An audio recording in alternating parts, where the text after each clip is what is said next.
The first thing he noticed was the empty chair. Daniel had arrived 10 minutes early, the way he always did, carrying the quiet anxiety of a man who rarely gave himself anything new. The restaurant glowed with soft amber lights, polished glasses catching reflections like tiny suns, couples leaning toward each other in private worlds. He almost turned around the moment he stepped in, already convinced the blind date had been a mistake. Then he saw her, sitting alone at a table near the window, hands folded too neatly in her lap, eyes fixed on the door like she was waiting for a miracle that was running late. It took him 3 heartbeats to recognize her. His chest tightened. It was his ex-wife's mother. Before we go further, if you believe in kindness and second chances, take a moment to like, comment, share, and subscribe to the channel. Stories like this live because people still believe the world can be gentle. For a second, Daniel considered pretending he hadn't seen her. The past rose inside him like a sudden storm. The divorce had been brutal, the kind that left scars in places no one could see. His ex, Melissa, had walked out 3 years earlier, chasing a life she said she deserved, leaving Daniel with their 5-year-old daughter and a silence that echoed for months. The only person who had cried harder than him was Melissa's mother, Evelyn.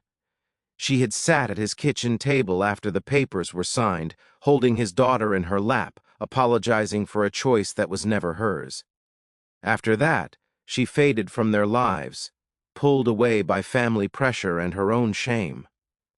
He hadn't seen her since.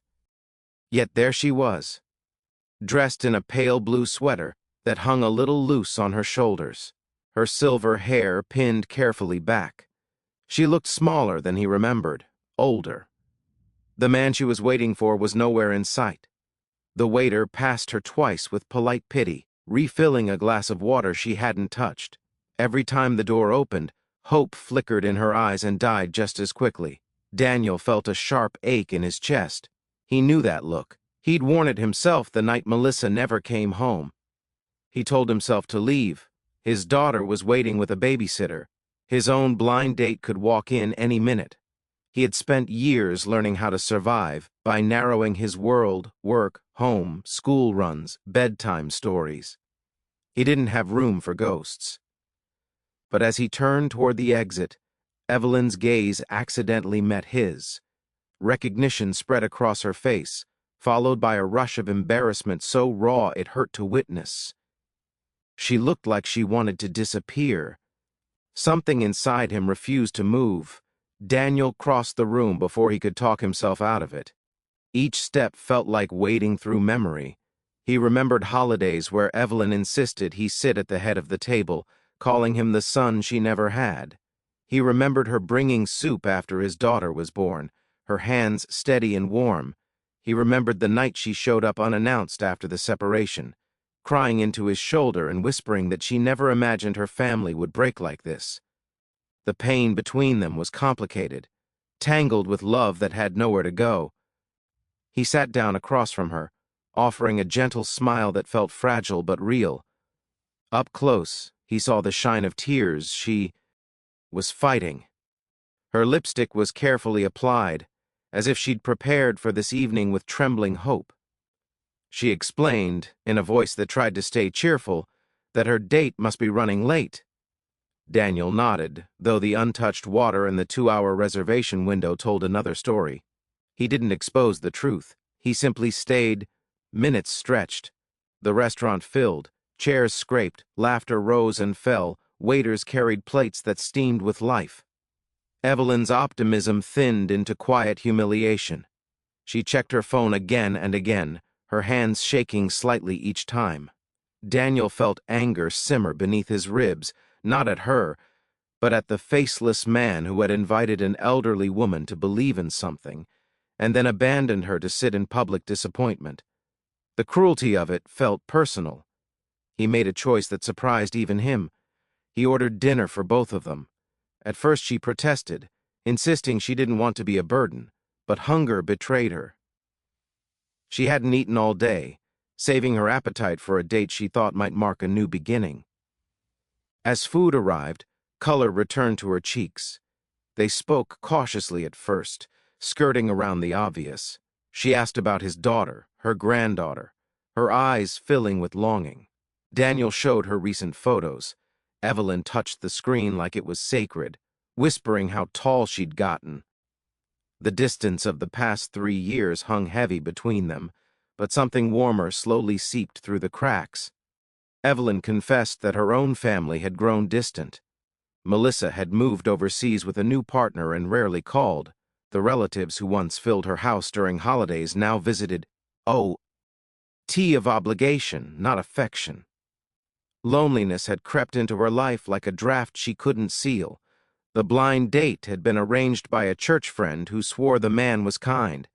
Evelyn admitted she'd spent days rehearsing what to say, terrified of embarrassing herself. Daniel listened, his chest tightening with every word. He saw not his ex-wife's mother, but a human being stranded at the edge of her own story. As the evening deepened, he felt a shift inside himself. For years he had carried resentment like armor. It protected him, but it also kept him isolated. Sitting across from Evelyn, watching her laugh softly at a memory of his daughter smearing cake on her face at a birthday party, he realized how much love had been buried with the marriage. It hadn't vanished. It had simply been waiting for permission to breathe. When the check came, Evelyn tried to pay. Daniel gently covered her hand with his and shook his head. The gesture felt symbolic, a quiet declaration that some bonds survived paperwork and betrayal. Outside, the air was cool and smelled faintly of rain. She hesitated on the sidewalk, unsure how to say goodbye. The city lights reflected in her eyes, making them look impossibly fragile. That was when Daniel made the real choice.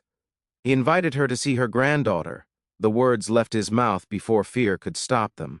For a moment, Evelyn looked stunned, as if he'd handed her a second life.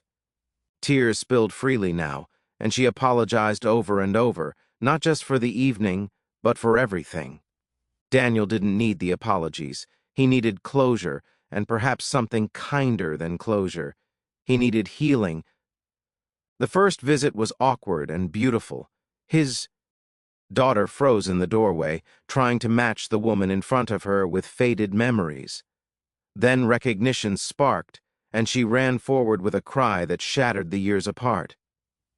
Evelyn collapsed to her knees, holding the child like she was afraid she might vanish. Daniel watched from the kitchen, his vision blurring. He felt something unclench in his chest that he hadn't known was still tight. Weeks turned into a new rhythm. Evelyn began visiting regularly. She baked cookies that burned at the edges and told stories that wandered but always found their way home. The house filled with a warmth. Daniel thought he'd lost forever. He still carried scars. He still woke some nights with the echo of old arguments in his ears. But he also woke to the sound of laughter drifting from the living room, his daughter and Evelyn building puzzles and futures together. He understood then that forgiveness wasn't about excusing the past. It was about refusing to let it poison the present. Near the end of that winter, Daniel attended another blind date. He almost canceled, afraid of tempting fate. But Evelyn insisted, pressing his collar straight and telling him he deserved happiness. Her confidence in him felt like a blessing. The date didn't turn into a grand romance, but it reminded him that life was still unfolding, still offering doors he could choose to open. One evening, as snow whispered against the windows, Evelyn thanked him for rescuing her on the worst night of her year. Daniel shook his head. He told her the truth. She had rescued him too. By sitting down at that table, by choosing compassion over bitterness, he had reclaimed a piece of himself he thought was gone. He had shown his daughter that family wasn't defined only by perfect histories, but by the courage to keep loving imperfect people. If this story has touched your heart so far, please take a moment to engage with the video. Like, share, or leave a comment. Stories grow stronger when they're carried by people who feel them. And before we reach the ending, here's a special request. Comment one word that represents forgiveness to you.